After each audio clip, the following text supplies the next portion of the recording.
Assalamualaikum warahmatullahi wabarakatuh. Alhamdulillah, kembali kita berjumpa di hari Jumat yang penuh mubarakah ini. Seperti biasa di blog saya San Marbot Masjid. Kita akan menyimak dan mendengarkan khutbah Jumat dari Khatib Jumat hari ini, Ustaz Sunarto SPD. Semoga teman-teman dapat menyimak dan mengambil pelajaran di video kali ini. Demikian video hari ini, dan tanpa berlama-lama karena waktunya juga sudah masuk, marilah kita sama-sama mendengarkan khutbah Jumatnya. Assalamualaikum warahmatullahi wabarakatuh. Alhamdulillahilladzi nahmaduhu wa nasta'inuhu wa nastaghfiruh wa na'udzu billahi min shururi anfusina wa min sayyiati a'malina. Man yahdihillahu fala mudilla lahu wa man yudlilhu fala hadiya lahu. أشهد أن لا إله إلا الله وحده لا شريك له إياه نعبد وإياه نستعين وأشهد أن محمدا عبده ورسوله. اللهم صل على محمد وعلى آله وصحبه ومن صار على نهجه واصطفى بسنته إلى يوم القيامة. محمد فقال الله تعالى في القرآن الكريم: أعوذ بالله من الشيطان الرجيم. يا أيها الذين آمنوا اتقوا الله حق تقاته ولا تموتن إلا وأنتم مسلمون.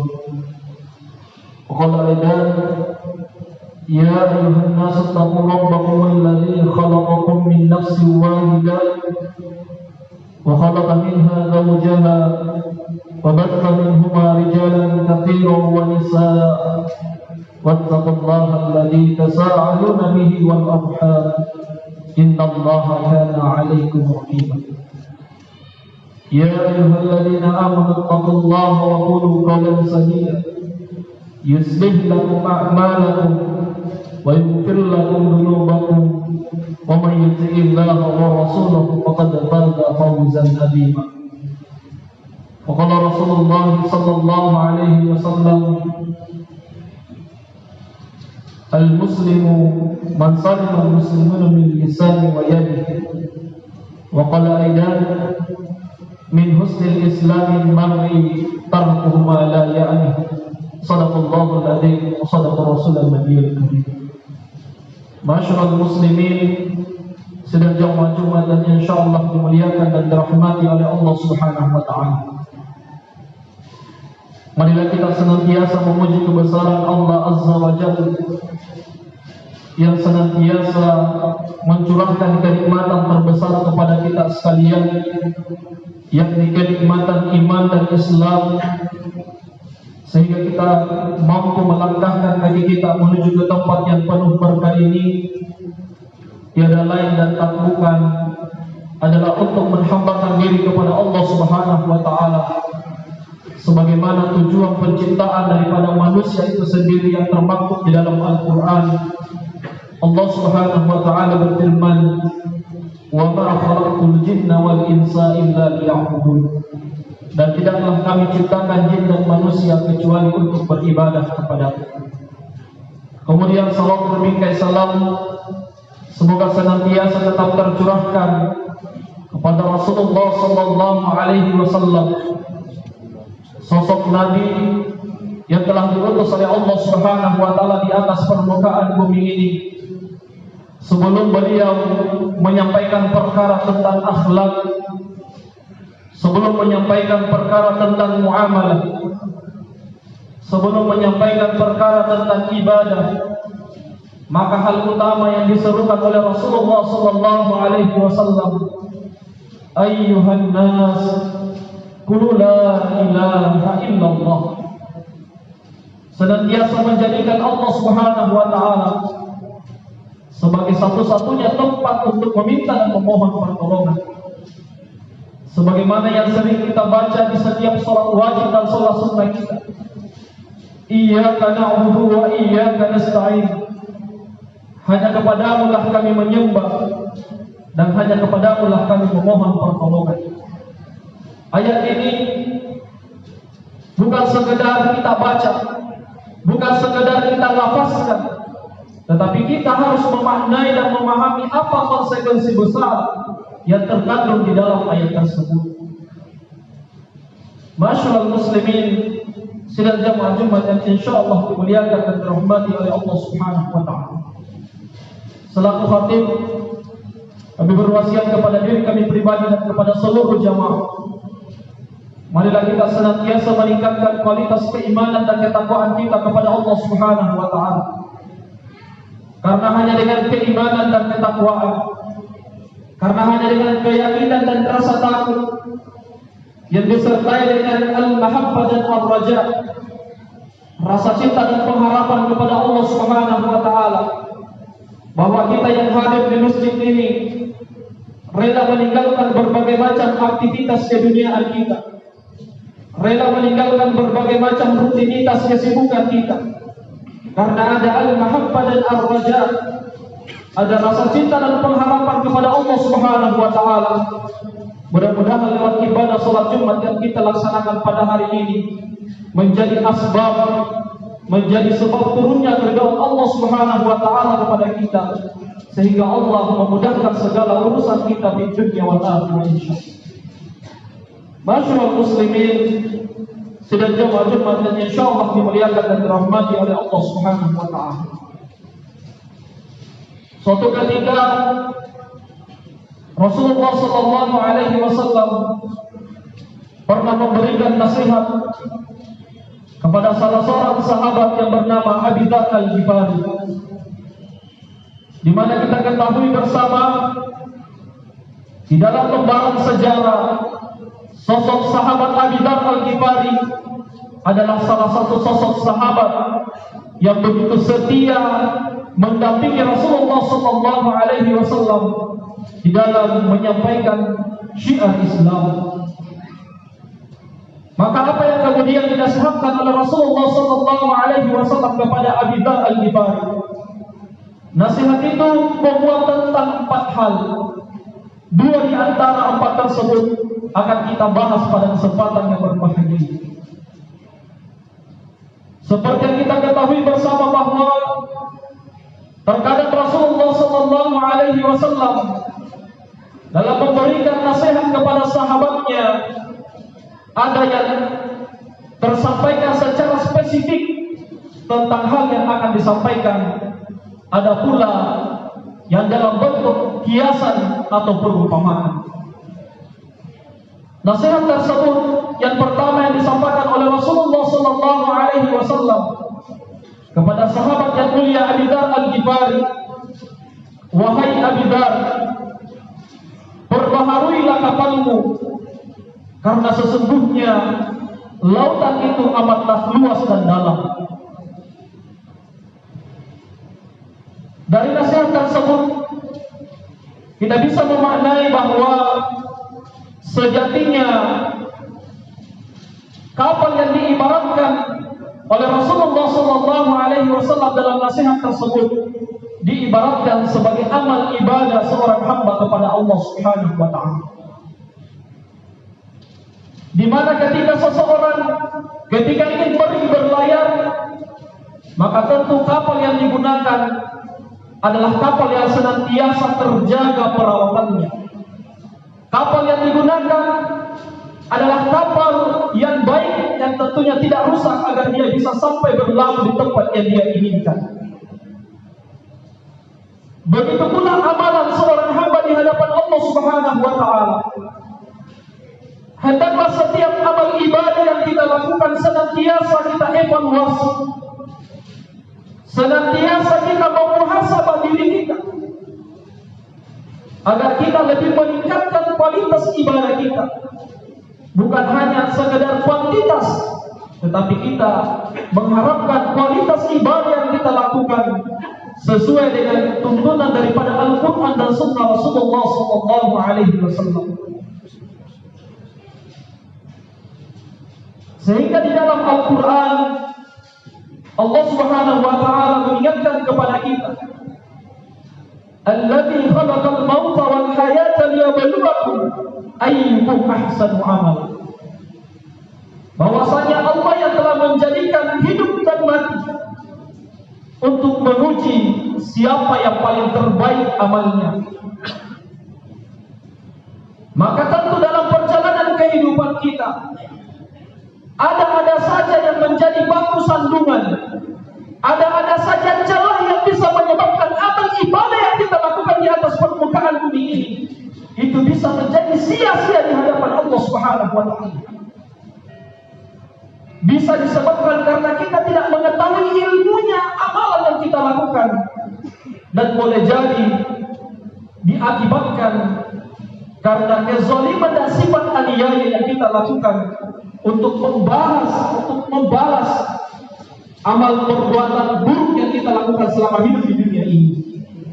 Sehingga Al-Quran senantiasa mengingatkan kepada kita, Qul hal nunabbi'ukum bil ahsarina a'malan alladzina dhalla sa'yuhum fil hayatid dunya wa hum yahsabuna annahum yuhsinuna sun'a. Katakanlah wahai Muhammad, apakah kamu mau kami beritahukan tentang orang-orang yang sia-sia amal perbuatannya ketika hidup di dunia, sedangkan mereka mengira telah melakukan amal perbuatan dengan sebaik-baiknya. Masyaallah muslimin, sedang jamaah Jumat yang dimuliakan oleh Allah Subhanahu wa Ta'ala.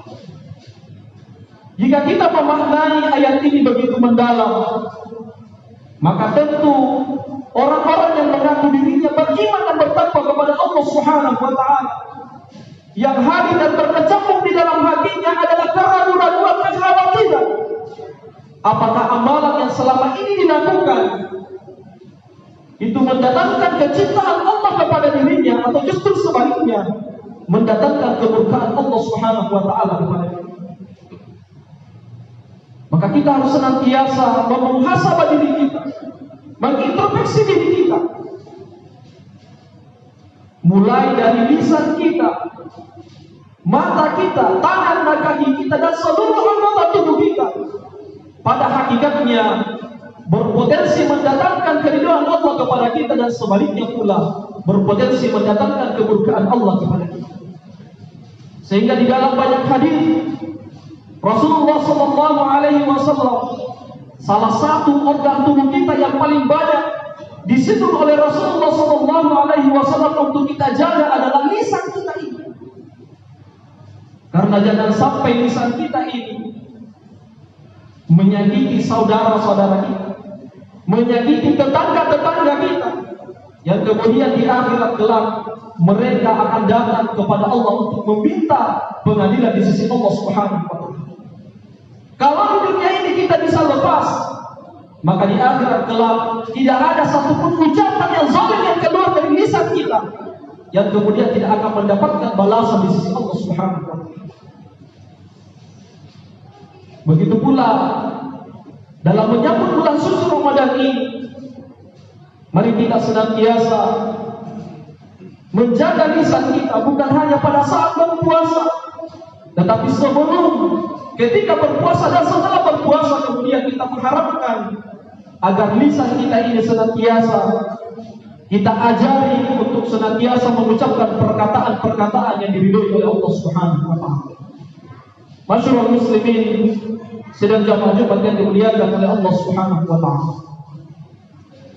Kemudian nasihat yang kedua yang disampaikan oleh Rasulullah Sallallahu Alaihi Wasallam kepada Abu Dzar Al-Ghifari, wahai Abu Dzar,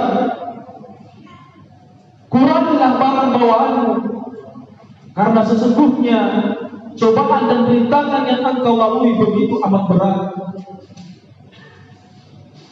Dalam nasihat ini tentu Rasulullah Sallallahu Alaihi Wasallam menasihatkan kepada Abu Dzar Al-Ghifari belajar dari kisah-kisah terdahulu yang termaktub di dalam Al-Quran, bahwasanya harta, kedudukan dan ilmu seseorang bisa menjadi durhaka kepada Allah Subhanahu wa taala. Sebagaimana Fir'aun laknatullah alaihi ketika diberikan kedudukan yang tinggi di sisi Allah Subhanahu wa taala, maka kemudian dia mengklaim dirinya sebagai Tuhan. Ketika Qarun diberikan harta yang banyak oleh Allah Subhanahu wa taala, maka dia menganggap bahwa apa yang dia peroleh adalah buah hasil dari tangannya sendiri. Lihatlah bagaimana Haman, orang yang terkenal dengan kecerdasannya di zaman Fir'aun, kemudian mengajak Fir'aun laknatullah alaihi untuk melawan dakwah yang disampaikan oleh Nabi Musa alaihissalam, sehingga kemudian Allah memperlihatkan balasannya. Fir'aun bersama Haman ditenggelamkan oleh Allah Subhanahu wa taala di Laut Merah. Qarun ditenggelamkan bersama dengan hartanya. Hal ini tentu seharusnya menjadi pelajaran buat kita. Pada hakikatnya harta kita, jabatan kita, ilmu yang kita miliki semuanya adalah titipan dari Allah. Semuanya akan dipertanggungjawabkan di sisi Allah Subhanahu wa taala. Maka kemudian kita menjadi orang yang lebih dekat dengan Allah dengan harta yang kita miliki, dengan pangkat dan jabatan yang kita emban, dengan ilmu pengetahuan yang kita miliki. Jangan justru sebaliknya menjadikan harta kemudian pangkat dan jabatan kita, ilmu kita untuk menyombongkan diri di hadapan Allah Subhanahu wa taala. Karena Allah Subhanahu wa taala telah mengingatkan kepada kita, "Innama amwalukum wa auladukum fitnah." Sesungguhnya harta dan anak itu adalah merupakan ujian di sisi Allah Subhanahu wa taala.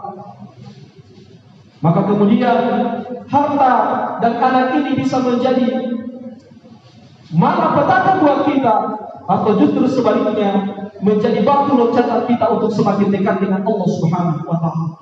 Barakallahu li wa lakum fil Qur'anil azim wa nafa'ni wa iyyakum bima fihi min al-ayati wa dzikril hakim. Wa taqabbal minni wa minkum tilawatahu innahu huwal ghafurur rahim.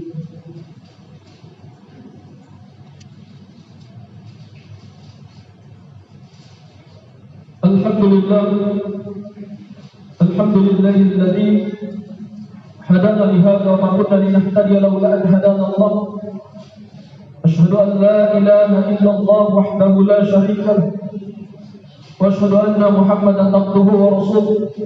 Allahumma shalli ala Muhammad wa ali Muhammad kama shallaita ala Ibrahim wa ali Ibrahim wa barik ala Muhammad wa ali Muhammad kama barakta ala Ibrahim wa ali Ibrahim innaka Hamidum Majid. Inna Allah wa malaikatahu yusalluna ala nabi ya ayyuhalladzina amanu sallu alaihi wa sallimu taslima. Allahumma fil muslimina wal muslimat wal mu'minina wal mu'minat al-ahya'i minhum wal amwat innaka sami'un qaribun mujibud da'wat wa qadiyul hajj. Allahumma inna nas'aluka salamatan fid din wa afiyatan fil jasad wa diyanatan fil ilm wa barakatan fil rizq wa tawbatan qabla al-maut wa rahmatan inda al-maut wa maghfiratan ba'da al-maut. Allahumma arina al-haqqa haqqan warzuqna ittiba'ahu wa arina al-batila batilan warzuqna ijtinabah. Allahumma innaka afuwwun karim tuhibbul afwa fa'fu anna ya karim tuhibbul afwa fa'fu anna ya karim tuhibbul afwa fa'fu anna ya karim. Rabbana la tuzigh qulubana ba'da idh hadaytana wa hab lana min ladunka rahmah innaka antal wahhab. Rabbana innaka jami'un nas li yawmin la rayba inna Allaha la yukhliful mi'ad. Rabbana zalamna anfusana wa in lam taghfir lana wa tarhamna lanakunanna minal khasirin. Rabbana hab lana min azwajina wa dhurriyyatina qurrata a'yun waj'alna lil muttaqina imama. Allahumma fil li wa liwalidayya warhamhuma kama rabbayana shighara. Rabbana atina fid dunya hasanah wa fil akhirati hasanah wa qina adzabannar. Alhamdulillahirabbil alamin. Teman-teman, akhirnya khutbah Jumatnya telah selesai. Semoga teman-teman dapat mengambil pelajaran di khutbah Jumat hari ini. Dan teman-teman yang belum subscribe, silakan subscribe. Jangan lupa di share dan di like videonya. Sampai jumpa pada video-video berikutnya. Semoga teman-teman tidak bosan-bosan untuk menonton video-video dari saya. Assalamualaikum warahmatullahi wabarakatuh.